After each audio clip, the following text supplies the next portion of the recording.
Iqbal town division Lahore की कार्रवाई, संगीन मुकदमात में मुलविस मुतादिद मुलज़मान गिरफ्तार। जराइम का खात्मा अवलीन तरजीह है, शहरियों को हर सूरत तहफ़्फ़ुज़ फराहम करेंगे। लाहौर से सबा चौधरी की रिपोर्ट के मुताबिक SP ऑपरेशन इखलाक अल्लाह तारड़ की सरबराही में इकबाल टाउन डिवीजन पुलिस का जराइम में मुलविस अफराद के खिलाफ कार्रवाइयों का सिलसिला जारी।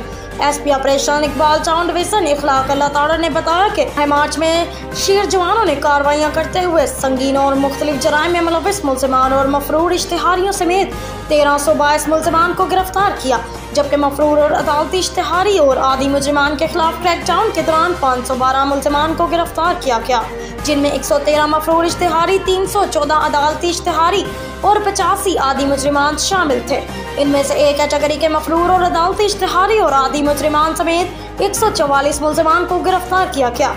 नेशनल एक्शन प्लान के तहत लाउड स्पीकर हसास मकामात किराएदारी एक्ट की खिलाफ वर्जी पर 71 मुलज़मान को गिरफ्तार किया गया। संगीन जराइम में मुलविस 29 गैंग्स के 75 मुलज़मान गिरफ्तार किए गए।